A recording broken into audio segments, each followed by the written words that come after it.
రాజకీయంగానూ ఆర్థికంగానూ సామాజిక చాలా వెనుకబడి ఉన్నది.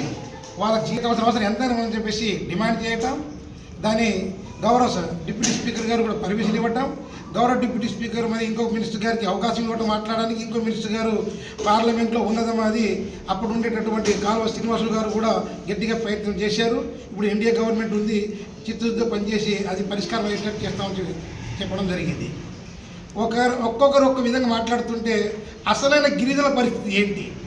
మీరు ఆల్ ఇండియా బంజారా సేవా సంఘం ఒక విషయం అడుగుతున్నాను నేను, దయచేసి రాజకీయంగా వెనుకబడి ఉన్నారంటున్నారు. ఈరోజు ఎంపీలు అవ్వచ్చు, ఎమ్మెల్యేలు అవ్వచ్చు, ఎమ్మెల్సీలు అవ్వచ్చు, మినిస్టర్లు అవ్వచ్చు, ఇంక్లూడింగ్ పోలిట్ బ్యూరోలో కూడా ఉన్నారు బోయ వాల్మీకి కులస్తులు. నేను వాళ్ళకి వేరే విధంగా అనుకోవట్లేదు. మీరు ఎస్టీ జాబితాలో చేరుస్తాము అటువంటి ప్రతిపాదన చేయబట్టే ఈ విధంగా మాట్లాడుతున్నాను.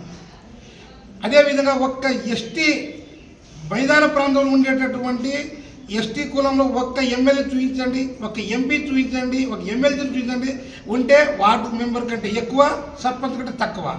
ఆ ఉన్న సర్పంచ్ వార్డు మెంబర్లు కూడా వాళ్ళ వార్డుకి విలేజ్కి డెవలప్ చేసే పరిస్థితులు లేరు, వాళ్ళకి సొంతం ఇవ్వట్లేదు. ఇటువంటి సందర్భంలో ఇంకా ఆర్థికంగా అంటారా, చాలామంది పారిశ్రామికవేత్తలు ఉన్నారు. ఇక రాజకీయంగా మీకు తెలిసిందే.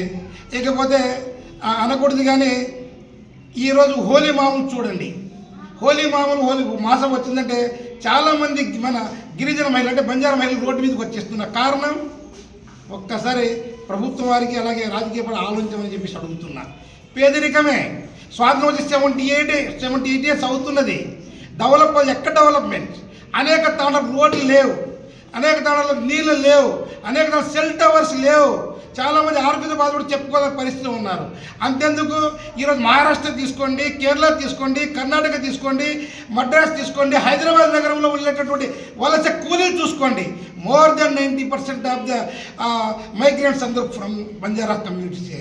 మన కోవిడ్ విషయం అప్పుడు చూడొచ్చు, చాలామంది పరిస్థితి అగమ్య గోచరంగా ఉన్నది. దీని కారకులు ఎవరు? మీ మేడం గారు అంటారు ఉభయ గోదావరి జిల్లా, శ్రీకాకుళం, విజయనగరం జిల్లాలో ఉండేటటువంటి బోయ వాల్మీకులు, తర్వాత కర్ణాటకలో ఉన్నటువంటి బోయ వాల్మీకులు ఎస్టీగా చలామణి అవుతున్నారు. కానీ మైదానం ప్రాంతంలో ఉన్నటువంటి బోయ వాల్మీకులు చాలా అధ్వానంగా ఉన్నది పరిస్థితి. వాళ్ళని ఎస్టీలో చేరిస్తే వాళ్ళ జీవితాల స్థితిగతులు బాగుపడతాయి అంటున్నారు. మేడం మీరు వన్ సైడే చూస్తున్నారు, ఇంకో సైడ్ చూడండి.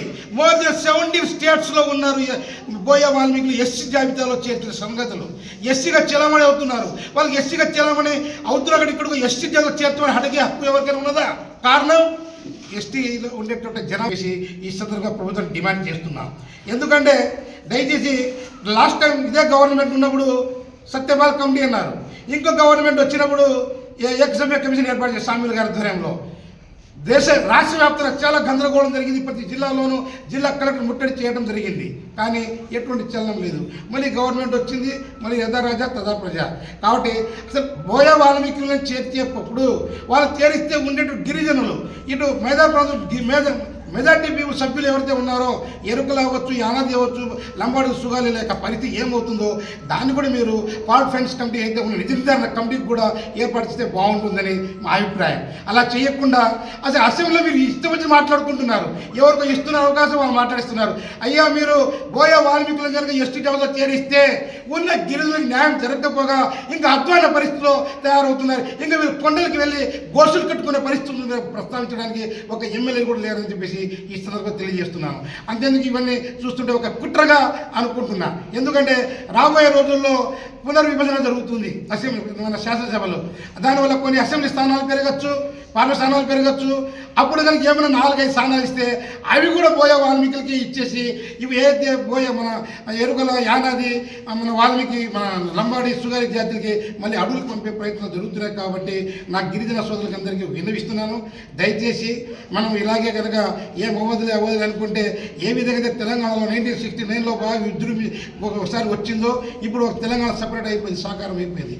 అదేవిధంగా మనం కళ్ళు మూసుకుంటే ఒక భయపడుకుంటూ కూర్చుంటే మనకి ఏమైనా జరగకూడనివి రాబోయే తరం చాలా అంధకారం అవుతుంది. కాబట్టి దాన్ని దృష్టిలో పెట్టుకొని బంజారాలో ఉండేటటువంటి మేధావులు అవచ్చు, విద్యావంతులు, సంఘ నాయకులు అవచ్చు, అదేవిధంగా గిరిజన నాయకులు ఉండే సంఘ నాయకులు, మేధావులు, విద్యావంతులు, ఉద్యోగస్తులు కోరుకునేది ఒకటి, దయచేసి మన మధ్య నిర్ణయం ఉండాలని పక్కకి పెట్టి జాతి శ్రేష్ఠ దృష్ట్యా ఒక కామన్ ఇష్యూ కాబట్టి ముందుకు వచ్చి మన వాణిపాన్ని వినిపించి ప్రభుత్వం వారికి బాబు మీరు ఇటువంటి నిర్ణయం వల్ల మా యొక్క గిరిజనులు అయితే ఉన్నారో చాలా ఇబ్బందులు గురవుతున్నారు కాబట్టి వెనక్కి తీసుకోవాలని చెబుతూ ప్రధాన పార్టీలు అయినటువంటి అధిక నాయకత్వాల దృష్టి కూడా తీసుకెళ్లేసి దీన్ని అడ్డుకట్ట వేయాల్సిన అవసరం ఎంత ఉందని చెప్పేసి కోరుతూ దీన్ని మేము రాష్ట్ర వ్యాప్తంగా అన్ని జిల్లాలు బంద్ చేయబోతున్నాం. అవసరమైతే ఢిల్లీలో జంతర్ మంతర్లకు ధర్నా చేయడానికి వెనుకాడ వేసే పరిస్థితి లేదు కాబట్టి ప్రభుత్వం వారికి ఇంకోసారి విన్నవించుకుంటున్నాం. దయచేసి మేమైతే చెప్తున్నాం, మాకు అవకాశం ఇవ్వండి. అయ్యా మేము బీసీ కులంలో ఉండి బీసీఏలో చలామణి అవుతున్నారు వాళ్ళు ఓయ వాల్మీకులు, వాళ్ళకి మీకు చేరిస్తే మీకు ఏం నష్టం అడగండి, మీరు మేము ఆధారాలు చూపిస్తాం. అరే 1965లో క్లియర్గా ఒక లోకూరు కమిటీ ఫామ్ చేశారు, ఒక నిజమేకి ఇచ్చింది. జనజీవన స్రవంతిలో ఎవరైతే దూరంగా ఉంటారో జనజీవన స్రవంతికి కలవడానికి కానీ వాళ్ళకు భాష వాళ్ళ యొక్క కల్చర్ సపరేట్ ఉన్న వాళ్ళకే కొండలు ఉండే వాళ్ళకే మనం ఎస్టీ జాబితా చేర్చాలి, కానీ ఎవరిని పడితే వాళ్ళు చేర్చాలి. క్లియర్గా ఉన్నది. When there is a clear cut judgement, clear cut report. మళ్ళీ ఇంకోసారి మీ రాజకీయ స్వార్థపు ఆలోచనతోటి మమ్మల్ని ఇబ్బంది పెట్టే కార్యక్రమాలు చేయొద్దని చెప్పేసి తెలియజేస్తూ ఇలాంటి ఏమైనా ఆలోచన ఉంటే ఉపసంహరించుకోండి. లేని పక్షంలో మేము గిరిజనులు ఏకమేసి ప్రభుత్వానికి వ్యతిరేకంగా రాష్ట్ర వ్యాప్తంగా ధర్నాలు చేయడంతో పాటు ఇది ఢిల్లీ వరకు కూడా వెళ్ళడానికి వెనుకాడమని చెప్పేసి తెలియజేస్తూ ప్రభుత్వానికి ఇంకోసారి విన్నవించుకుంటున్నాం. Thank you.